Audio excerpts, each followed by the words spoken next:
Hey everyone, and welcome to another episode of Million Dollar Media. I'm your host, Max Halls, and with me today we have. Nicholas Spiro, thanks Mhm. for having me back. No problem, man.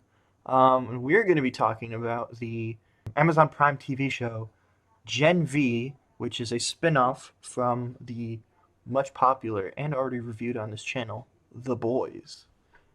And yeah, the show is about a bunch of superhero college kids who are learning to become superheroes, but in traditional boys fashion. They're pretty much learning how to become like social media magnets and they barely focus on crime fighting and even crime. Essentially, Yeah.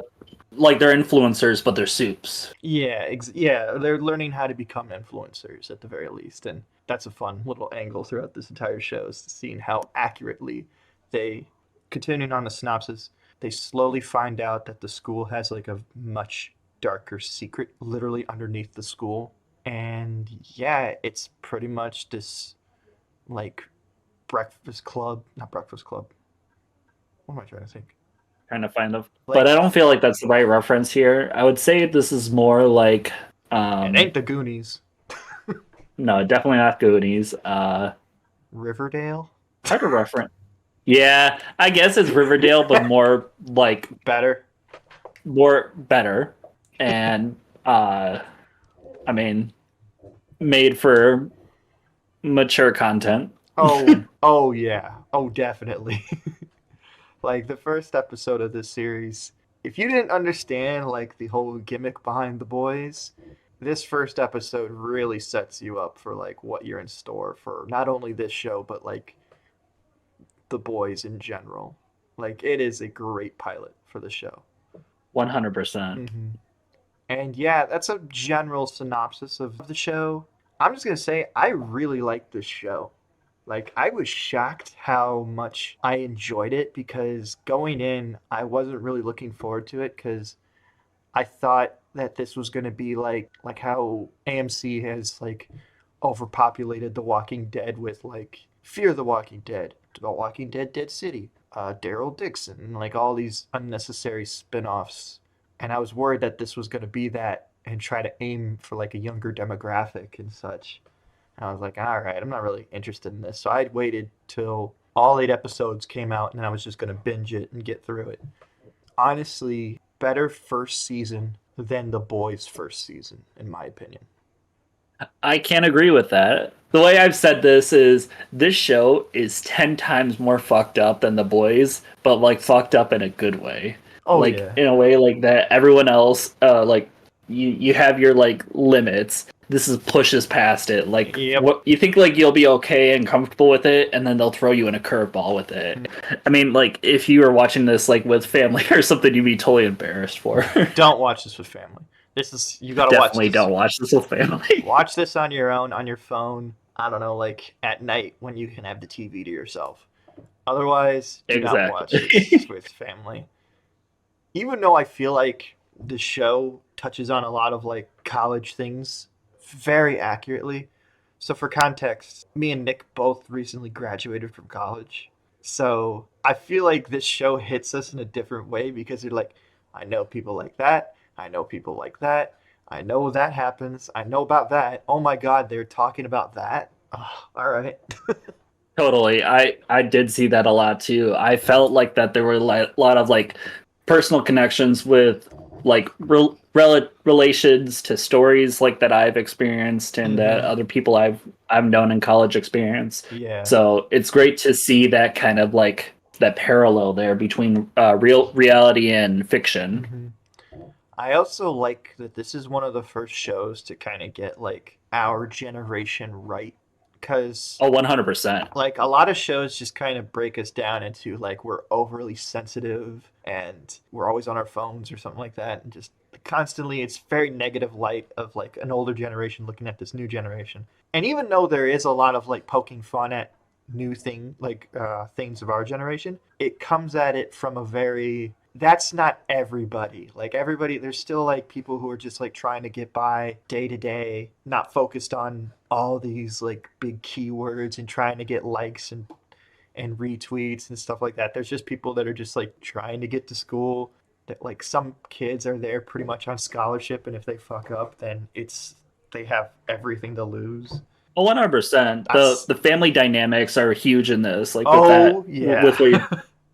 with what you're talking about there, like with the family dynamics of like, oh, I could be coming from a low income place, so I need the scholarship. So I can't Hmm. really fuck around what's happening. I have to be like on the straight and narrow, Hmm. no side detours. Yeah, and I really appreciated that about this show. Like, There was some diversity in the different dynamics. We oh weren't hell just yeah. all like kind of we weren't all grouped together into this one category of like this like kind of zombified Hmm. looking down on your phones. There's people who are like wanting to do good, want to change Hmm. like parts of the world. There's people who are there just to party. There's Hmm. people there just to like find new relationships and stuff Hmm. like that. That you see all these different things, and it's much more refreshing seeing it like that Hmm. than just seeing one form of the category. Hmm.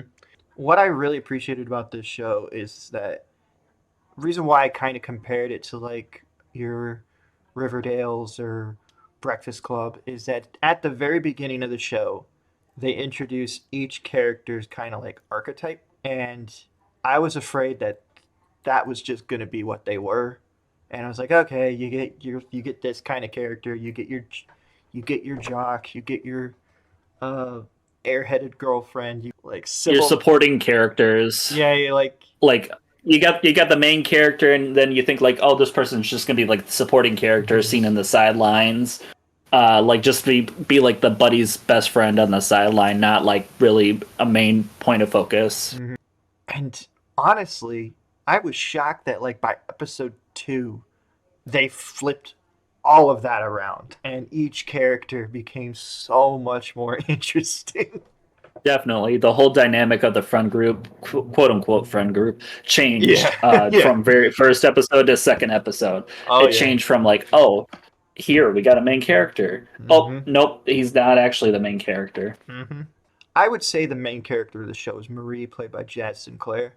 Oh, Like 100%, yes. she really like holds the show together because even though for most of the show she's not doing the main plot per se about like what's actually going down at this school, you totally buy why she is always trying to like do the quote unquote right thing, but the right thing being what's better for her because you see where she's come from, you see what she's been through, and why she wants to become like a part of the Seven and be like this big, like a big superhero and stuff like that. Like you get it, and like I don't know, it probably goes down to writing and also the performance. But she played this very fine line of like, I hate what you're doing in this moment, but I totally understand why you're doing it.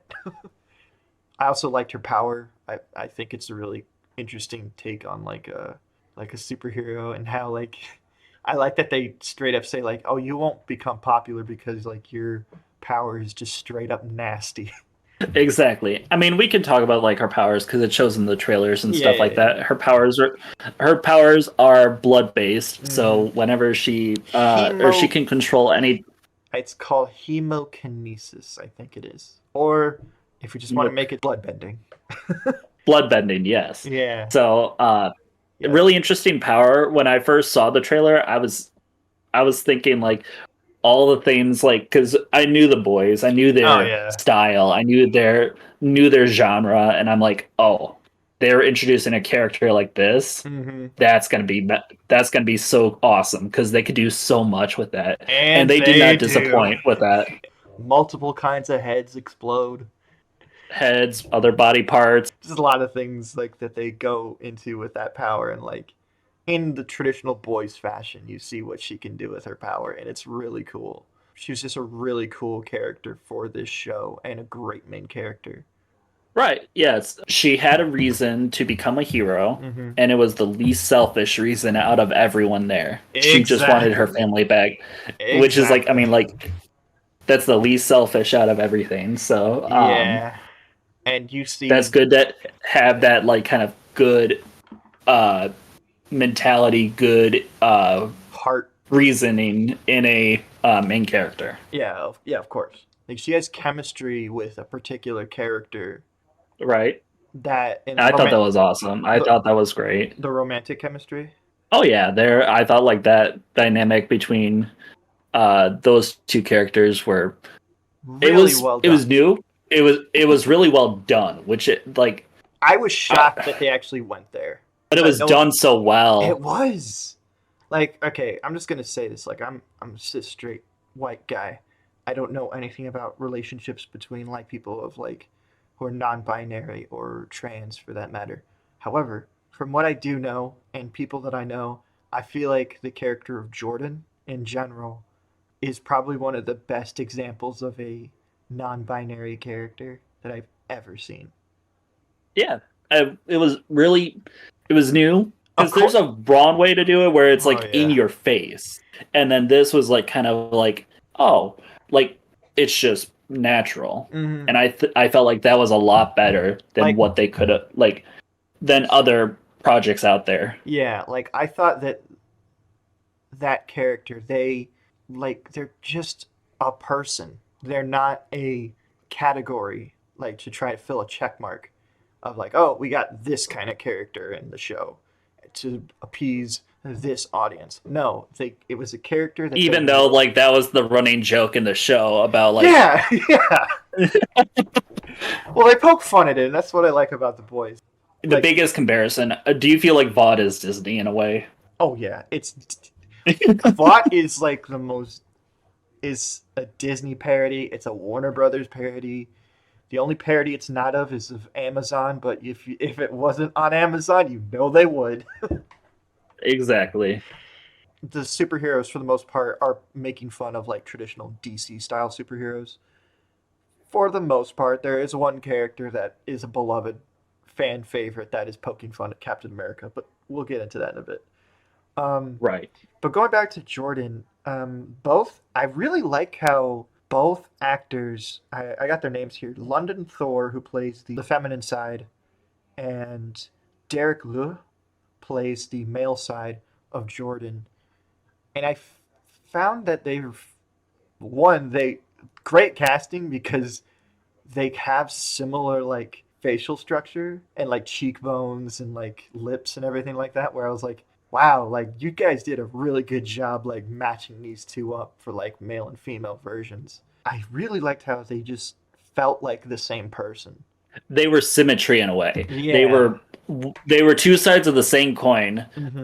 They're acting incongruent with each other, making sure that like their mannerisms and everything like that were on point with each other. So I think that they must have had a lot of time off screen where they were like bonding, so that way they can get that perfect when they go on screen. Hmm. I also feel like they had a really tough job because I don't know. I thought that they treated that character with such respect because they knew that this was going to be a very difficult character to get across right. And I think that the writers and the actors all involved with that character did such a great job. And this also ties back to what we said about Jess and Claire's Marie. She has to have romantic chemistry with both of these actors and make it believable. And Oh, it's that crazy how she slips into it, and like, it's so well done. Like if this show deserves an enemy, it's for how they wrote those two characters and throughout this entire show.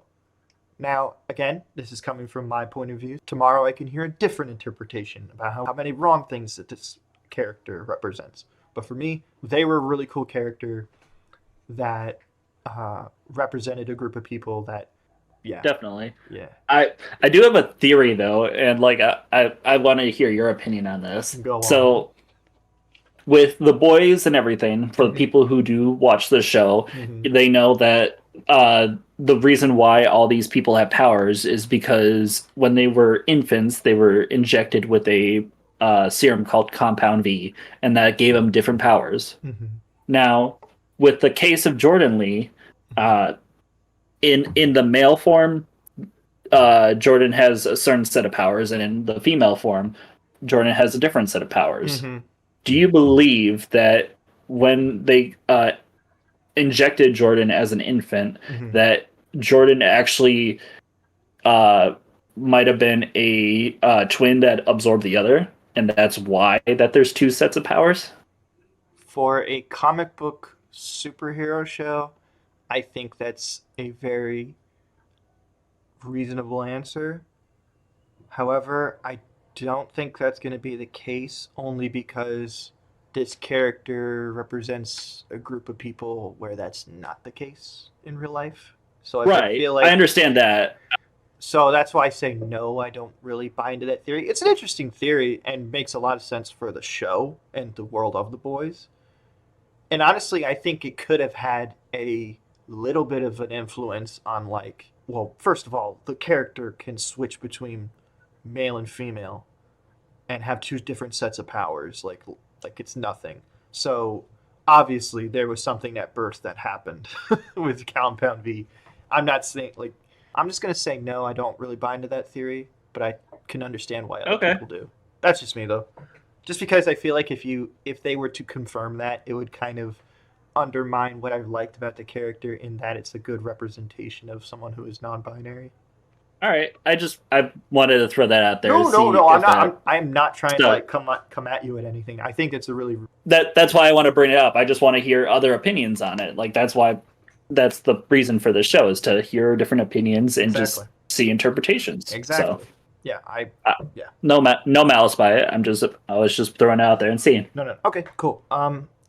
Let's move on to other characters. Now that we kind of talked about like the two characters that I thought were the best written, I'm gonna go into my favorite character of the show, and then I kind of want to hear what yours is. My favorite character of this Okay. entire show, Emma. I was gonna say the same thing. Yep. Okay. That actress has so much charisma and screen presence. She reminds me of so many of my friends that I love hanging out with. The fun-loving, like, uh, always down to do something crazy kind of girl. But also, when you actually sit down with her, always there on your side. Just a great friend. 100%. Like you said, like a down to earth person, but always like can be the life of the party. Mm-hmm. But even then, like they're struggling with their own inner stuff, which is Exactly. a really big thing with her powers. Oh yeah. Being able to shrink and grow based on her food consumption. Yeah. So Count that's a caloric intake. Yeah. because it feeds into I see what you did there. into the struggle. Oh, I didn't mean to do that. It goes into the struggle of eating disorders, which is a Oh big yeah. thing. So, Mm-hmm. especially in college students, I feel like that even like hits the nail on the head with that. Especially with college students, I would say. Like, I know the show kind of goes into it a bit with her side story about like not only body image but also like personal information getting leaked out to the public for clicks and views. That's something that happens to her, and you feel really bad for her because, again, you know people would do that. 100%, yeah, and especially like if they're trying to be like the influencer like that, I Mm-hmm. could totally see like someone exploiting some a Yeah. trusted information like that and just leaking it for their own personal gain. Uh huh. Yeah. Like, So weirdly enough, all the grossest shit that happens in this show happens with her character. What that shit she gets into is crazy. definitely, I never thought I would see. Okay, this is a little bit of a spoiler because I just want to mention the two gross out moments. One involves her, like of course, college show, so she's having sex, and the guy is asking her to get small so that he could try something, and she gets small to the size of like I don't know, like Ant-Man size, and she's just hugging his dick. that Yeah, was that was tough that was a scene. because I can't like. I also got to give the actress Lizzie Broadway a lot of like credit because I can't imagine reading that on the page and thinking, "Oh, okay, well, I guess we're gonna have to do this today." Because I know season Yeah, 3 had the infamous in the pilot they had the infamous guy going inside another guy through the his tick the tick going or in not the not tick. tick termite Yep. termite going up a dude's urethra. And you know that one was a life-size built, right? Yeah, I know. That's what makes it funny. And just, I know that they made another one for this actress. Oh, that's I was thinking the same thing. I'm like, they probably did the same exact thing, Uh-huh. building a life-size diorama for the show, Yep. and I And this, I love uh their commitment to making stuff practical. realistic like that. Practical. Yeah. Practical, yeah. I would love to be behind the set and just be like, what the fuck are we doing today? That set designer must I be getting paid know. a lot. Oh, I feel like everybody who works behind the scenes on this show has a great time. Oh, 100%. Like, I just think that they're having so much fun coming up with the most ridiculous shit. Because there's another character who has an equally funny what the fuck moment later. But the other moment is she crawls through a guy's Through the brain, year. through ear to ear, through the brain. And yeah, that is horrifying. That was like the reference to like what everyone wanted to happen in Infinity War with Ant-Man. Yeah, exactly. Well, yeah, there. I feel like this show listens to like online fan culture without like catering too much.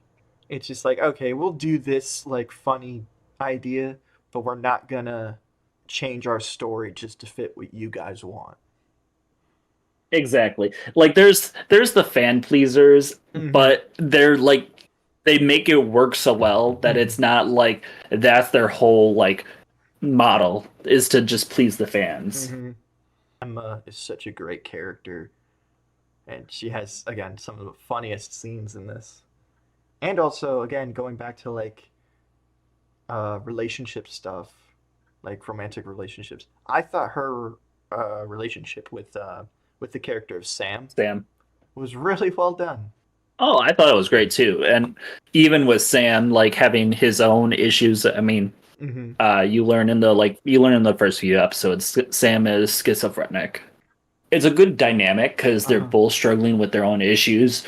Not saying one is greater than the other, but I mean, there's there's Well, some goods and bads, and they're yeah, like finding this, like they're finding out each other while also having this relationship. they're both fucked up people who are trying to help each other out. So like Sam's trying to tell her like, look, you are strong without having to do these things that make you feel small. And she's trying to Exactly. calm his brain that's always thinking the world's out to get him when sometimes it actually is kind of feeling. She's just trying to keep him calm and like I like that the show took its time to like do stuff in shows that they rarely do, which is actually have characters like talk to each other and work through relationships.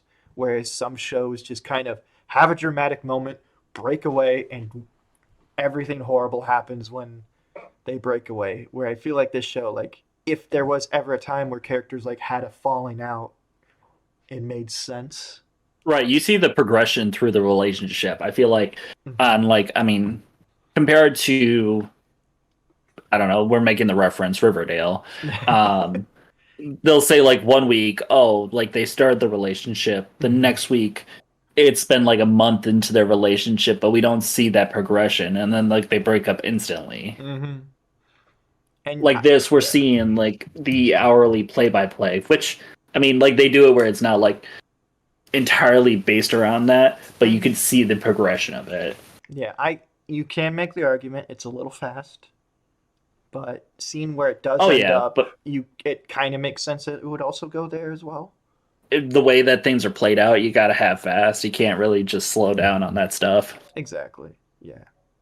But also just again, since we're talking about Sam, I thought the actor played schizophrenic very well without overdoing it, I would say. Cuz I feel like Oh, definitely, yeah. there is a version of this where he just went way too paranoid and way too unlikable. But I like that they made him funny. He is funny himself. Like he has very funny self-deprecating humor because he understands that he has mental illness, but instead of kind of like always letting it get him down, he decides to make fun of it and work through it. And that's kind of what makes his relationship with Emma work so well. And some of the shit they do with his schizophrenic episodes are hilarious. 100%. I was dying. I was I talking. I mean, so my coworkers they watch this show as well, and like every week we would just come in and like after like his episodes we would be laughing and talking about it. hmm Are we talking about the puppets? Yes. That puppet fight is so good because you could totally expect the show, a spinoff from The Boys, to have like a fight where horrible shit gets done to people and like it's the bloodiest thing imaginable. But to have it done using puppets, so you can still do gruesome shit to puppets and imply a lot of really bad violence. It was so well done and so funny just to see like Right. puppets do these weird like superhero fight stuff. Honestly, I felt like it worked better because I mean, we're always like wanting to see these like big CGI fights and stuff, and like you Exactly, could yeah. totally see that like originally like the plan, and then they're like, it didn't really pan out the way we wanted, hmm so let's do it like this where it's humorous, but the viewers can use their imagination of what the real concept was. hmm Well, the sound effects are still the same sound effects for what that fight was, which makes it Exactly. so much funnier. Yeah, that puppet fight, man, it was so good. Just, just I very also like to creative job. compare it to the boys like with Black Noir when he has his kind of Yeah. like breakdown in the place and he's seeing all the animated critters and stuff hmm like that. I Yep. like to compare the two. I like this like it's supposed to be humorous, hmm but it's really serious at the same time. Yep. I very much agree. Actually, I do have a thing I want to talk about, but that's more comparing those two characters together. But I'll save that for spoilers. So we're almost done with Okay. characters. We're kind of let's just speed run a little bit.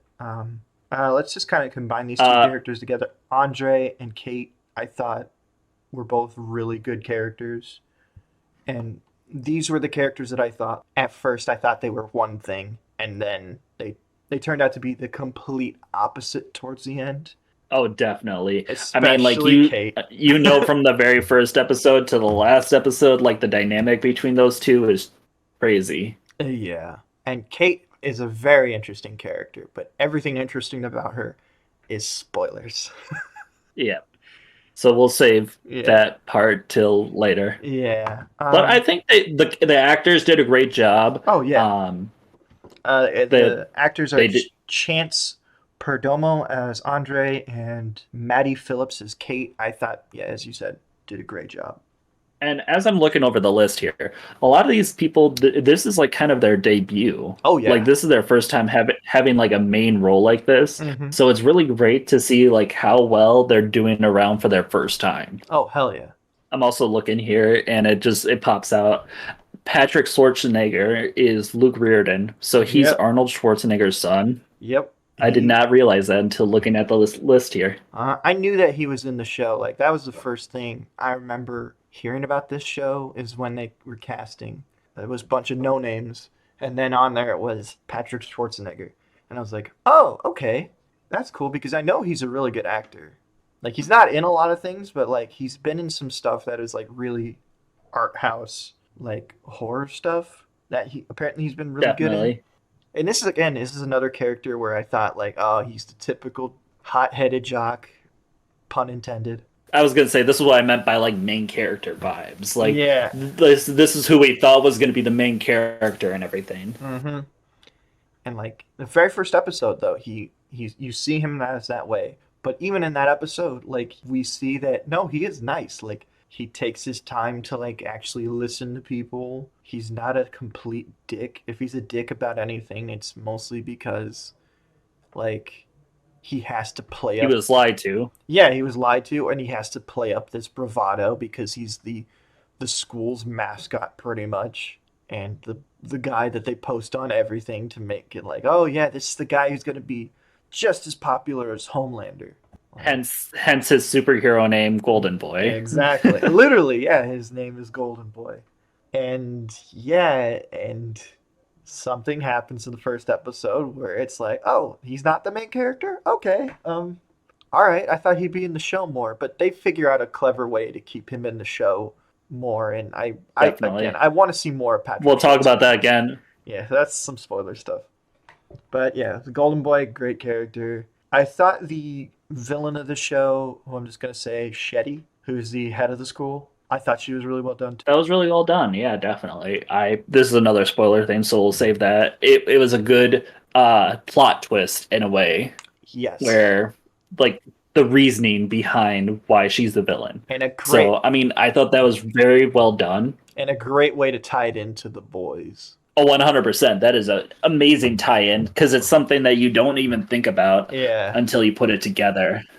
Well, that and also like these are technically two different shows just taking place in the same world. But yeah, I really like how they portrayed all that. Like she was very funny. There's one character I want to talk about. We're gonna get into spoilers soon, but yeah, she's really good, and you she plays every angle of like a mustache twirling villain to the heartfelt motherly character to the strict head of the school principal. She did a really good job. And but yeah, anything else any other characters that aren't really that spoilery that you want to get into before we move on? No, I mean, I think we talked pretty much about them. Okay. Well, Nothing else. oh, by the way, yeah, we're in spoilers now. The thing we want to talk about first is what happens to Patrick Schwarzenegger's Golden Boy. He blows up. Like he commits trigger warning. Suicide. Yeah, that was. I mean, that was so different. Like for being like the first episode, because you're like, oh, this is gonna be a guy who's gonna be seen a lot, and then boom, gone. I mean, I don't like what happened, but like I like that the show kind of touches on the idea of like there's these certain guys in school have so much pressure put on them because they're either star quarterbacks or they're like the head of class kind of things. And they have so much pressure on them, and the pressure ultimately leads to them doing something horrible. I know that's not probably not what they were intending. It probably was as well, but I like that they made a character like that where it's like again, you'd think he's going to start off as like this horrible, horrible person because it's the boys as well, and a lot of superheroes are horrible people. But when you just find out that Right. the entire time he was like being manipulated by the school to be this literal golden boy and having his mind constantly be fucked with, he believes his brother is dead. And yeah, when it all gets to him and when he makes an action, this he goes with something that's truly horrible. And I don't know. I thought the way they did it didn't seem insulting and kind of like Definitely not. it put a flashlight onto like some aspects of like colleges that I'm really glad that we're paying attention to now. Yeah. I mean, that was all a good way to present it without being in poor taste. Yeah, that's a big spoiler, and that kind of sets our plot in motion to figure out like why did he kill Clancy Brown? Why? Right. Short lived. Yeah, I was shocked by that too. I was like, oh no, they killed Clancy. Like, why did he commit suicide? Why did he kill this person? What's going on here? And you find Right. out that underneath the school there is a lab called the Woods, in which they experiment on soups to try and figure out a way to kill them all.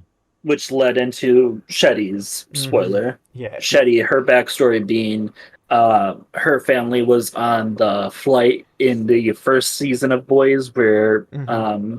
Homelander and Maeve. Queen Maeve were trying to save people, but then it turns out they couldn't. So they let the plane crash. So Yeah. Shetty's family died on that. And she uncovers that. So this is why she's going to the woods. This is why she's doing all that she is down there, is to find a way to kill Suits. Mm-hmm. And ultimately, she finds a way. She and Right. another doctor who is a good character, just not really that special. They create a virus, and it pretty much just melts you through from the inside, kind of thing. Like you get warts all over the place, and you get really, really sick, and die. Right. And And I don't think they ever made it to the point where they wanted it to be airborne. I think that was the concept, but I they never think got it they to that. did Did they? because I think they did because there's a scene where the doctor comes in and he's all drunk and everything, and he hands that file down. He's just like, "I fucking did it, you bitch," kind of thing. Oh, And that's right. and So then after yeah, that, they he gives it to Victoria Newman. Oh yeah, she's in the show. yes. A lot of A cameos, lot of definitely. cameos. A lot of cameos. That clearly sets up what The Boys season 4 is going to be about. Yes, which it's been revealed Mm-hmm. that the end of this season Mm-hmm. is going to go directly tied into season 4. Mm-hmm. And then when season 4 ends, it's going to tie back into Gen V season 2 and then And leading back into season 5 of The Boys. mm-hmm. So they have a plan already in place I where it's love going to it. go like switch between. So it's a Mm-hmm. good tie-in where like they're making sure that it's all connected. Mm-hmm. We figure that out at the very end of the show when we Yeah. see Homelander. Yep. We also find out that Kate this entire time has been messing with every single character's head. So she's causing all these characters to forget certain plot points in the show, certain people, what they've been doing for certain amounts of days, and they find out and they're like, "What the fuck, Kate? Like, you've been messing with our heads this entire time. Like, you've been." Definitely manipulative to another level. You do feel bad for Kate because she is pressured into doing this, and ultimately that pressure just builds up into her becoming the ultimate villain of this show, where she convinces Sam to go back down to the woods, break all the soups out, and they go on a campus wide massacre. Which, honestly, Yeah, I could not believe that they were actually doing that. that was really good. I thought that was like so numb to like how things are done now in this day and age. Like I don't Mm-hmm. know if it's like the Marvel stuff, but like there's just so much ways that like these like big final battles could play out so wrong. Mm-hmm. And I don't know when it comes to the boys and the Gen V here, Mm-hmm. they're doing it so right. Mm-hmm. Yeah, I felt this was Like a it's great exciting, finale. it's fun. It's also horrifying because, like, you see these people who were tortured, did have bad things happen to them, doing horrible things to people who had no involvement in it. And it becomes Oh this, yeah, no, like, us versus them mentality of, like, we're the superheroes, we're the superior race, they should be looked up at us, and we look down upon them. We are going to teach them a lesson. And exactly. again, this show also ties into a lot of things that are currently going on in our world about like people going after certain groups of people. I won't get into that too much, but with the boys, you can clearly see that they are shedding a spotlight on this amount of horribleness that's going on in our world. And The imaginative pecking order of exactly. ways. Yeah, exactly. I love how well they do the scene with Homelander. You think the traditional superhero thing, where like, okay, the guy, the big blue Boy Scout's gonna come in, save the day, tell our heroes, great job, good job for doing what you did. You know, kind of like how Ghostbusters Afterlife did it, kind of like how uh, Endgame, fucking Justice League, all these different superhero movies. And this show, no, he just makes it worse. Like everyone says, Mm-hmm. seeing Homeler upset, that's one thing. When you see him smiling, that's a whole nother level of like you're fucked. Uh-huh. I also love like the score. His like theme music is so good because it's very triumphant and like kind of like the traditional Superman theme, but then they Yep. kind of like let certain notes go on a little too long and it sounds so eerie and gives you this unease and you're like, "Oh god, what is he going to do?" And Exactly. what he does is he goes against our heroes pretty much. Like he sees Marie and Jordan and everybody else fighting off these soups, and he's like, "What kind of animal are you?" Yeah, I saw this and I went like the whole scene and I knew like that if they were gonna call in Homelander, it was not gonna turn out the way that they wanted. And No. like I know like, Ashley was like calling saying like call Homelander, get him in here, Uh huh. but in the end, Ashley is not on the same side as Homelander. She likes to No. believe that, but she's not. No. Yeah. She still thinks of Homelander as like Vaught's bitch, which that he's no longer that. I definitely don't think that. I just she's trying to find ways for her to be useful Yeah. Yeah, that's fair. because that's the only way she can stay alive. Hmm. She's kind of like the only reason why she's in the position that she is because Homelander killed Stillwell, and then found a way Right. to get Stan Edgar fired. So the next person in line was Ashley, who I really think never wanted any of this, really. No, So she's but just, they yeah, they need someone to be like the face of Vault without being a suit, because that way yeah, then it can be like in the like it can still be the what's the like like how it's like window shopping. yeah, yeah, yeah. Like it's looked on the outside versus what's actually on Mhm. the inside. Like, don't worry, humans. You're this big company that controls superheroes is still run by humans, kind of. Right.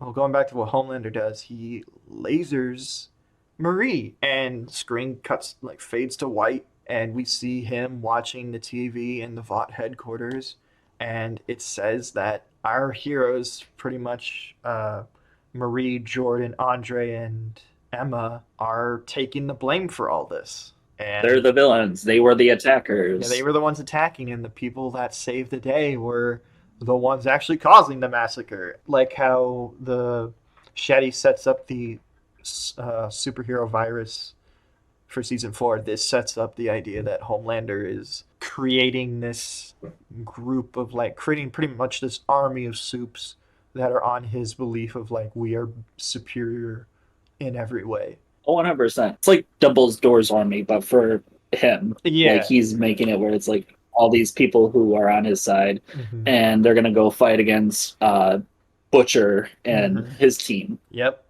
And I think one interesting thing that we talked about earlier about like comparing Sam to Black Noir is now that Sam is, on Homelander's side for better or worse. Do you think he's the new Black Noir? Um, I don't think he's gonna be the next Black Noir, like in the sense of like gonna be on the seven. Mm-hmm. I don't know if we're even gonna see him. And the boys probably just gonna stick with Gen V. I heard that like back in season 3 when Black Noir died, that the idea of next season was Vought was going to cover it up by having some other superhero or soup wear the costume and pretend like Black Noir never died because they already have to deal with Maeve being dead. Right. So I feel like because Sam's powers are not that far off from what Black Noir's powers were implied to be, so I feel like putting him in the suit wouldn't be so bad. He's not as Yeah. big as Black Noir, but it's there. Like you can do that if you wanted to. Yeah, they might do that. I don't know. Like I'll say this: when it comes to predicting stuff for the boys, I'm 1 for 1 because I just want to say it right now. Tech Night, Tech Night, Tech Night. We finally got Tech Night. Because for longtime listeners of the show, when we reviewed The Boys season 3, I talked about a character who I wanted to see in the show called Tech Night. Like what he's all about, the fact that he always likes finding a hole and fucking it, kind of thing. And everything that I said in that video regarding Tech Knight, except for how he dies in the comics, they did in this show, and I loved it. I was so happy with this Tech Knight. Yeah. I don't know. I just wanted to say that because I know if people watched our review of The Boys, they know that like that was one of our highlighted moments of that review. So I just wanted to point that out there. And Tech Knight was played by Derek Wilson, who he's not the Tech Knight from the comics per se, of like this Iron Man Batman kind of combination. He's This is like more, his retirement time. yeah. This is more Tony Stark if he wanted to fuck a tree, which was so funny. The actor has such a good look for whenever he sees a hole and just kind of has this look of convulsion of like I have to do that. Right. He was so funny. Just had to mention that before we like talk any more about certain spoilers. But yeah, Tech Knight, Tech Knight, Tech Knight. We finally got Tech Knight. Do you want to end off what happens at the very end of the show? Yeah. So I mean, the credits roll, or well, before the credits roll, yeah, they wake up in this like isolated room. Mm-hmm. It's a white room. I think it's my theory is they're back in a different type of woods, maybe under Vought Tower. That makes sense. I can believe that. It kind of So I looks like think they're It kind of looks like the room that they were keeping Maven in season 3. yeah. Yeah. I was thinking that, or yeah, or room like that. Mm-hmm. So I think that's where they're at. They're in Vought Tower, so Hmm. um, probably won't hear about them until like the end of season 4, maybe of the boys. Maybe halfway, like they'll be released by Hmm. like I don't know. I could see like Huey finding them and releasing them and stuff like that. Hmm. So just different ideas that possibly might happen. Yeah. But yeah, they're found in this room. They don't know where they are. Hmm. Um, and it really just cuts there. We don't really know much past that. Like they just wake up and they're there. Hmm. Credits roll, Yep. and we have an end credit scene where it's Billy Butcher Hell yeah. back. He's in the woods now, and he finds out about the virus. Hmm. More so, he finds out about it because of Mallory. telling him what Shoddy told her. Mhm. Did you say shoddy? Oh, not Shoddy. Shetty. So uh, we know that he's doing okay, which is good. He's better than Yes. what he was left off at the end of season 4. Yeah, he only has like months to live still, though. So Right. this is a butcher that's going to be so unhinged that he does not care what happens. Yeah, I just also want to point out, compared to the boys, I think I like the soundtrack and songs they pick for this show better than the boys, personally. I can agree with that. Yeah, definitely.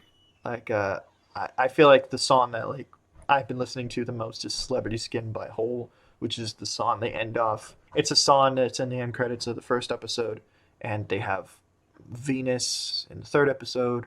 Um, Heads will roll in another episode. That was really funny. That was funny because that was Such a good exactly one. like right after they blew up a bunch of heads. So Yep. I don't know. Maybe it's because like they were picking more songs that were kind of like this rebellious teenage angst kind of thing, and I'm kind of for that. But yeah, just gonna wrap this up. Yeah, again, great show. Couldn't believe it when I finished the show. I was like, holy shit! Like, why didn't I watch this week to week? I feel like I was missing out on so much. it was definitely great watching it week to week. I mean, I had a great time every time that came on. Hmm. So I was very happy with it all. Hmm. I mean, I've been recommending it to all my friends because I mean, like they haven't even watched The Boys. I'm like, you gotta watch this. I I, mean, like because I they're not into the superhero stuff, but it's not like it's more than just the superheroes when it comes to this. I feel like The Boys in Gen V is exactly what people who do not like superhero stuff, it's just for them. Because it pokes fun at it all. Exactly. Definitely recommend this show. I can't wait for The Boys season 4. We are getting that fall of 2024. That has been announced since the end of the actor strike. So that is very exciting to hear. Hmm. I can't wait for The Boys to come back. But yeah, that's pretty much all I gotta say about this show. Great show. Watch it before Boys season 4. And if you haven't seen The Boys, watch The Boys. So with me today, I had Nicholas Spiro, thank you for having me. I really enjoy doing this when I can. no problem, man. No problem. Well, I'm going to plug a couple things real quick. If you don't know, we do have a Patreon. It's $5 a month. You can have access to certain episodes of the show unedited. And in the near future, we plan on doing some exclusive content for our Patreon. Please subscribe. It's only $5 a month. I understand if you can't, but every little bit helps and is greatly appreciated. On Instagram at Million Dollar Media. Please like, subscribe, and share this video around if you want to see more of Million Dollar Media. And yeah,